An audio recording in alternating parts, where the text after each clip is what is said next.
Assalamualaikum warahmatullahi wabarakatuh.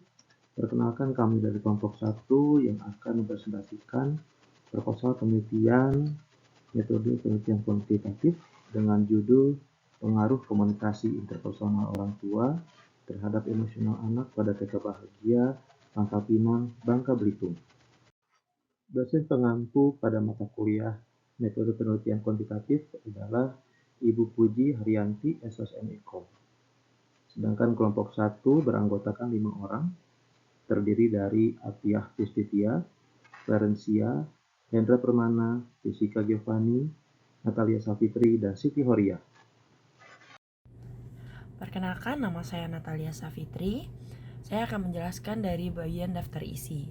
Daftar isi yang pertama adalah daftar isi, lalu yang kedua adalah daftar gambar, yang ketiga daftar tabel, yang keempat adalah bab 1 pendahuluan, lalu ada bab 2 tinjauan pustaka, bab 3 metode penelitian, daftar pustaka dan lampiran.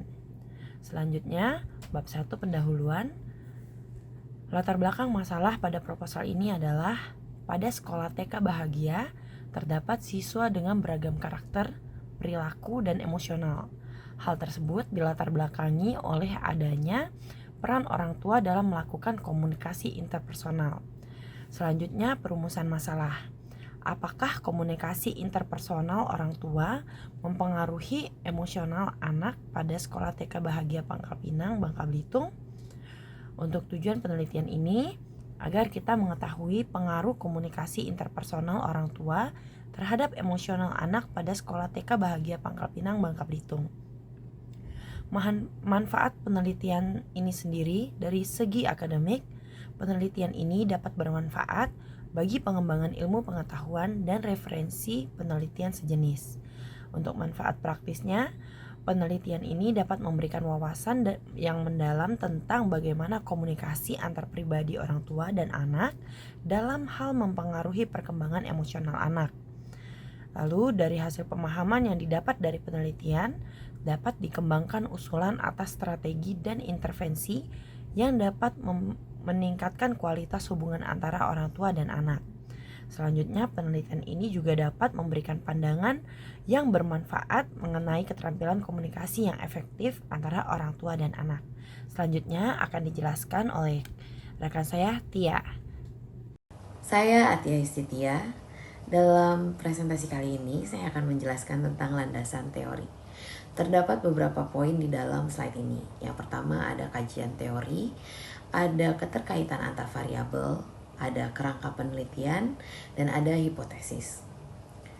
Pada kajian teori terdapat beberapa poin, yaitu pengertian komunikasi interpersonal, ciri-ciri komunikasi diadik, teori komunikasi, teori kebutuhan hubungan interpersonal, ada pengertian emosi, cara mengelola atau membina emosi pada anak, dan penampilan emosi.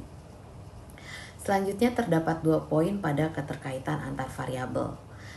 Variabel bebas, independen, yaitu komunikasi antar pribadi, dan variabel terikat atau dependent, yaitu emosi.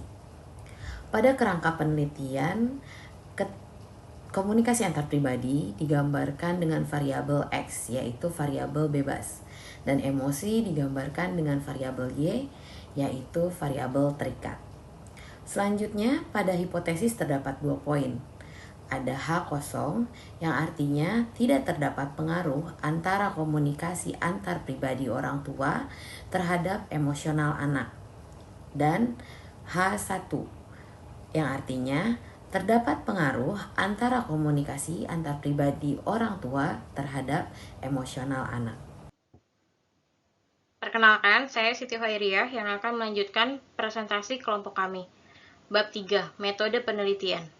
Pada bab ini membahas mengenai satu jenis penelitian kuantitatif dengan metode deskriptif, yaitu penelitian yang digunakan untuk mendeskripsikan suatu keadaan secara sistematis, faktual, dan akurat, menggunakan survei yang menggunakan sampel yang representatif untuk populasi agar hasilnya dapat digeneralisasikan ke populasi dari mana sampel itu diambil. Subjek dan objek penelitian. Subjek penelitian adalah seluruh siswa TK Bahagia Pangkal Pinang, Bangka Belitung. Objek penelitian adalah data yang dikumpulkan peneliti yang didapat dari orang lain atau data yang diperoleh secara tidak langsung, misalnya laporan-laporan atau dokumen yang berasal dari penyelenggara pendidikan TK Bahagia. 3. Populasi, sampel, dan teknik pengambilan data. Untuk menentukan sampel, kami menggunakan teknik Slovin. Terlihat pada tabel populasi dan sampel, subjek populasi adalah siswa TK Bahagia dengan teknik pengambilan data menggunakan kuesioner atau angket, dengan jumlah populasi 342 dan sampel 77. Pada tabel key informant, subjek populasinya adalah guru wali kelas dengan teknik pengumpulan data melalui wawancara atau key informant dengan jumlah populasi 3 dan sampel 3. Sekian presentasi saya, selanjutnya akan dilanjutkan oleh Saudari Clarencia.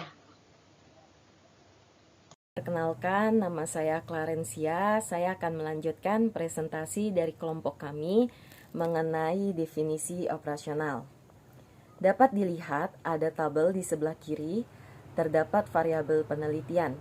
Variabel yang pertama yaitu variabel emosional atau variabel Y. Dengan definisi operasionalnya, segala sesuatu yang berhubungan dengan cara menunjukkan perasaan emosi. Indikatornya 1. Mengenal emosi diri, 2. Mengelola emosi diri, 3. Memotivasi diri, 4. Mengenali emosi orang lain. Lalu variabel kedua, komunikasi interpersonal atau variabel X. Dengan definisi operasional, proses pertukaran pesan antara satu individu kepada satu individu. Indikatornya 1. Keterbukaan. Sikap dapat menerima masukan dari orang lain dan berkenan dalam memberikan informasi yang dibutuhkan oleh komunikan. 2. Empati. Sikap kemampuan seseorang untuk merasakan dan dirasakan orang lain dan memahami apa yang dirasakan orang itu dari sudut pandang orang itu. 3. Sikap mendukung. Sikap saling support sehingga tidak terjadi sikap defensif yang akan menyulitkan dalam pemecahan masalah di dalam keluarga. 4. Sikap positif ditunjukkan dalam bentuk sikap maupun perilaku. 5. Kesetaraan. Pengakuan bahwa kedua belah pihak sama-sama memiliki kepentingan, sama-sama bernilai, dan saling memerlukan satu dengan yang lainnya. Terima kasih. Saya Jessica Giovanni akan melanjutkan penjelasan dari Saudari Clarencia. Berikut adalah metode pengumpulan data. Yang pertama adalah observasi. Pengumpulan data melalui pengamatan secara langsung terhadap objek penelitian guna memperoleh gambaran yang lebih jelas. Yang kedua adalah studi pustaka. Kegiatan yang dimaksud untuk mendapatkan sejumlah teori dan informasi yang erat hubungannya dengan materi penelitian. Hal ini dilakukan dengan mempelajari buku-buku referensi, majalah, dan sumber-sumber lainnya. Yang ketiga adalah wawancara. Dalam segi metode pengumpulan data dengan wawancara, utamanya terletak pada penentuan atau pemilihan key informant yang akan menjadi sumber data yang hendak dilakukan. Di sini yang menjadi objek penelitian adalah siswa TK Bahagia Pangkapinang, Bangka Belitung. Dan yang terakhir adalah dokumentasi. Dalam penelitian ini akan merekam segala aktivitas yang berkaitan dengan wawancara untuk mengambil data. Dengan menggunakan alat bantu seperti kamera dan alat rekam, melalui media dokumentasi foto dan rekaman, merupakan sumber primer yang signifikan dalam penelitian ini. Demikian presentasi proposal penelitian dari kelompok kami. Atas segala perhatiannya kami ucapkan terima kasih. Assalamualaikum warahmatullahi wabarakatuh.